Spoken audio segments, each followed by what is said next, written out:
The war had ended, but its remnants remained. As the Soviet Union emerged victorious, it was left with an overwhelming surplus of military vehicles, tanks, trucks, and armored machines once essential to the war effort, now abandoned. With the country shattered and resources scarce, the question became, what would happen to these massive machines of war? The immediate need for them had passed, yet they filled the landscape, a burden both practical and symbolic.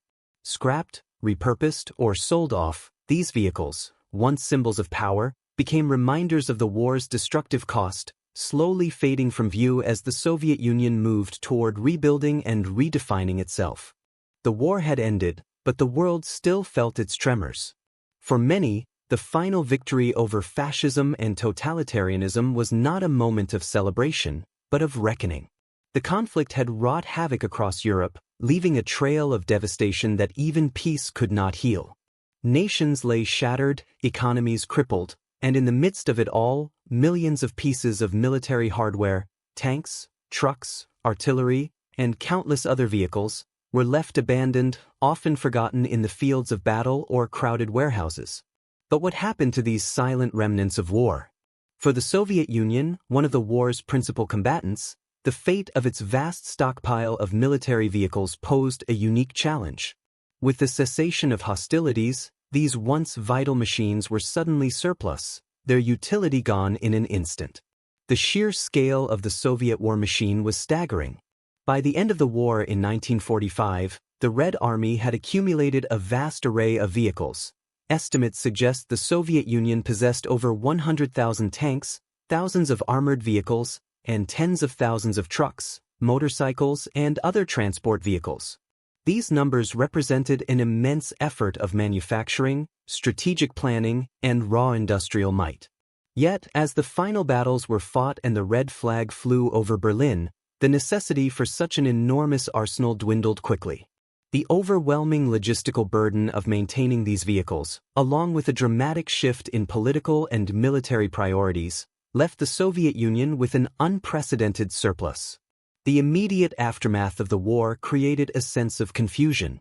The Soviet Union, having emerged victorious, now faced the gargantuan task of dealing with the millions of tons of military equipment that were no longer required. The Red Army, for all its might, had no immediate use for most of these war machines.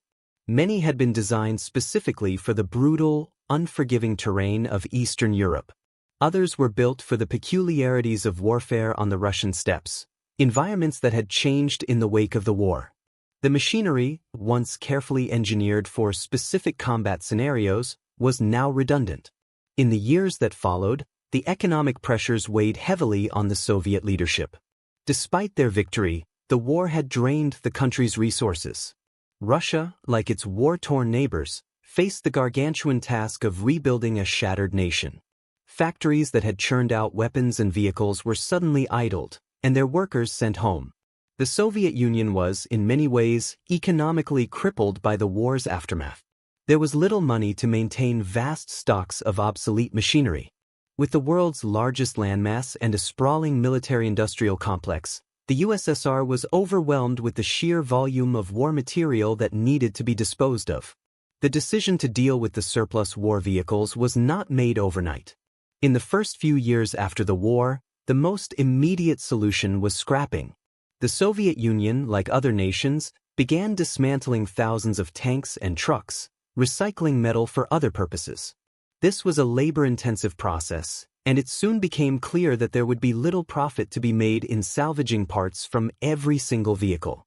The Red Army, meanwhile, turned its attention to the rebuilding of its forces for the new geopolitical era, focusing on the creation of a modern, streamlined military that would eventually confront the growing tensions of the Cold War. Tanks, trucks, and artillery pieces were abandoned in large numbers in storage depots across the Soviet Union. In some cases, these vehicles were left to rust in massive scrapyards, an eerie reminder of the war that had once demanded their production in the first place. Soviet engineers, who had once designed these machines with precision and ingenuity, were now tasked with dismantling them, sometimes with little more than hammers and blowtorches. Entire fields were filled with derelict vehicles, rusting away in plain sight. It was as if the vast war machinery had been discarded like the detritus of a conflict that no longer had a purpose. But not all of these vehicles were abandoned so easily. In some instances, military vehicles were repurposed for civilian use. The Soviet Union, in a time of severe economic strain, had little choice but to adapt. Trucks originally designed for military transportation were converted into civilian cargo vehicles, their military markings obscured, their weapons removed. Tanks, too, found a second life in some remote regions. In areas where roads had been destroyed during the war, tanks could still serve as heavy-duty tractors, capable of hauling equipment and supplies where no other vehicle could go. It wasn't just about practical repurposing, however. Some of the military vehicles were sold or given to other nations. The Soviet Union had a long-standing history of supplying arms to allies and sympathetic regimes, and after the war, this practice continued. Abandoned trucks and tanks were shipped off to countries across Eastern Europe and beyond. These machines, now surplus to Soviet needs, found new homes in the arsenals of emerging communist governments, who had little access to modern equipment but were eager to bolster their military capabilities. However, this repurposing did not resolve the broader problem of the sheer quantity of abandoned vehicles. Entire battalions of tanks and armored vehicles lay idle, taking up valuable space in depots that could not be easily repurposed. The logistical nightmare of maintaining these machines became increasingly evident as the years passed. The Soviet government, faced with growing economic pressures and shifting military priorities, began to phase out many of these older, obsolescent machines. Yet, as the years went by, the machines continued to accumulate, creating an unsustainable situation. The physical process of scrapping the vehicles, particularly tanks, was neither quick nor easy. In many cases, the process was haphazard and done with minimal resources. While some vehicles were stripped down for scrap metal, many were left in their entirety, either in storage facilities or abandoned in remote areas where they had little chance of being reclaimed or reused. For the Soviet Union, the waste was substantial, and it became a symbol of the difficulties that the nation faced in rebuilding itself after such a devastating conflict. The fate of the abandoned Russian war vehicles was a mirror to the larger post-war Russian experience. A nation that had survived one of the most brutal conflicts in human history, only to be left with the enormous task of dealing with the remnants. The vehicles, once symbols of Soviet strength and industrial might, had become burdens. The post-war years were marked by a delicate balance between maintaining Soviet military power and confronting the realities of economic hardship. As the 1950s progressed, the remnants of this vast military machine began to fade from view, replaced by the new priorities of the Soviet Union. The tanks and trucks, the once proud symbols of the war, were either left to rot, repurposed for civilian use, or quietly sent off to distant lands. The legacy of these vehicles remained hidden in plain sight, a reminder of a conflict that had reshaped the world. For those who encountered these vehicles in the years following the war, the sight of these abandoned machines carried with it a sense of desolation. They were monuments not just to the war, but to the immense costs of industrial warfare. Their abandonment spoke of a time when survival took precedence over the preservation of material history. And though they would eventually fade into history themselves, the fate of these Russian war vehicles remains a poignant chapter in the aftermath of World War II, a story of surplus, waste, and the unforgiving march of time. In the years that followed World War II, the Soviet Union's vast stockpiles of abandoned military vehicles slowly slipped from public view. These machines, once the backbone of Soviet victories, had become little more than a forgotten legacy, rusting in depots or scattered across remote landscapes. But even as the physical remnants of war seemed to fade, their fate was far from over. The vast quantity of these abandoned vehicles, coupled with the Soviet Union's need for industrial efficiency, presented a deeper problem. It wasn't just a matter of dismantling or scrapping them. The real challenge lay in what to do with them once the immediate need for military machinery had passed. The pressure was immense. The Soviet Union, still reeling from the devastation of the war, was transitioning into a new era. Stalin's death in 1953 marked the beginning of the thawing of rigid war policies, even if it did little to immediately ease the country's economic troubles. Despite their victory, the war had drained Russia's resources. The immediate focus was not on military expansion but on rebuilding infrastructure, revitalizing agriculture, and repairing the massive war damage that scarred the Soviet landscape. This shifted the government's focus from maintaining obsolete vehicles to focusing on more pressing needs. The machinery left behind from the war, both in quantity and in design, had simply outlived its usefulness. But the vehicles, particularly the tanks, posed a special dilemma. Even as the military machine of the Soviet Union began to shrink and streamline in the post-war years, the sheer volume of equipment on hand was overwhelming. The Soviets had thousands of tanks, armored vehicles, and trucks that were no longer fit for frontline combat. The KV series, once a fearsome force in the early stages of the war, was now obsolete. The T-34, which had proven so crucial to Soviet victories, was gradually phased out in favor of newer, more efficient designs. Yet these older models, some barely more than a decade old, still held a significant place in Soviet inventory. They represented an enormous investment of resources, and the decision to let them decay in storage was fraught with political and economic implications. As the 1950s wore on, the Soviet government began the laborious task of reducing its surplus military hardware. The process was slow and difficult, as the sheer number of tanks and armored vehicles required massive amounts of labor. Entire depots of these machines were carefully catalogued, inspected, and dismantled. The work was often done by prisoners in labor camps, who were tasked with the daunting responsibility of disassembling the equipment. Many of these machines were reduced to scrap metal, while others were simply left to rust in remote storage facilities. But the challenge wasn't just logistical, it was psychological. These vehicles were a reminder of a war that had cost millions of lives, a war that had nearly torn apart the Soviet Union. To dismantle them was to confront the war's legacy in a very direct way, a symbolic and physical act of separation from the past. The vehicles that were not immediately scrapped or discarded began to be repurposed. In many parts of the Soviet Union, tanks were converted into tractors for agriculture.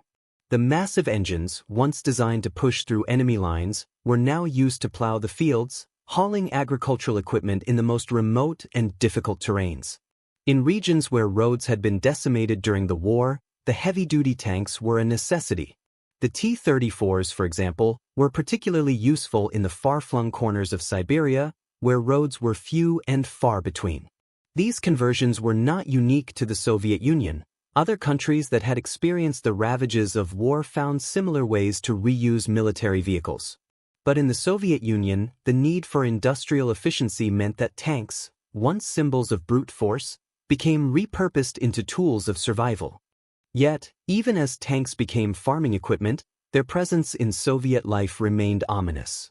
These vehicles, no matter how converted, were still reminders of a recent past filled with bloodshed. There was little romanticism in these machines. They were products of a system built on totalitarianism and war. Their transformation into civilian tools, though practical, could not erase the psychological scars they carried. They were still symbols of a violent conflict, even if they were now performing tasks unrelated to battle. Alongside the scrapping and repurposing of vehicles, the Soviet Union began to offload its surplus machinery to other nations. The Soviet policy of supporting friendly regimes, particularly in Eastern Europe and later in Africa, provided an outlet for many of the surplus vehicles. These machines, once discarded by the Soviet Union, found new homes in countries that were just beginning to arm themselves against the Western Bloc. Many of these tanks and armored vehicles were sent to the People's Republic of China, North Korea, and later, various African nations like Egypt and Algeria. These countries, many of which were either still under colonial rule or emerging from the chaos of decolonization, had little access to modern military technology. The Soviet Union's surplus tanks and trucks were often their first taste of heavy armor. For the Soviet government, this policy served several purposes. First, it helped to reduce the burden of surplus military equipment, offloading it to places where it could still be of use. Second, it allowed the Soviet Union to solidify its influence in the post-war world by offering military aid to emerging socialist governments. Third, it was a way of preserving the legacy of the war machines. Even though the tanks were no longer useful in Europe, they could still serve in the arsenals of these newly formed nations, continuing their symbolic role in the broader global struggle between East and West. The Soviet Union's provision of military aid to other countries was not purely altruistic. It was a strategy aimed at furthering its ideological influence around the globe. For those who encountered these surplus vehicles in the decades following the war, the experience was one of awe and mystery. In many parts of the world, these tanks and armored vehicles became relics of a bygone era, often discarded in scrapyards or left to rust in foreign landscapes. Some countries, like North Korea, proudly displayed their Soviet tanks in public squares, turning them into monuments to their own revolutionary struggles. The machines, now removed from the context of the war in which they had been forged, took on new meanings. In places like Egypt and Syria, Soviet-era tanks were part of the visual landscape of post-colonial defiance. They were no longer tools of Soviet military might, but symbols of resistance against Western imperialism. The T-34s, which had once struck fear into the hearts of Nazi forces, were now displayed proudly as monuments to the triumph of socialist ideology. But for the Soviet Union itself, the fate of these vehicles was less glamorous. By the early 1960s, the heavy tanks and obsolete armored vehicles were becoming increasingly impractical. The Soviet military was evolving, and with it, the demands of modern warfare. The Cold War had shifted the focus toward more sophisticated, nuclear-capable weapons systems. The heavy, cumbersome tanks that had once dominated the battlefield were being replaced by newer, faster, and more technologically advanced machines. Even the iconic T-34, which had proven so effective during the war, was gradually phased out of active service, its place in history secured but no longer relevant to the needs of the Soviet military.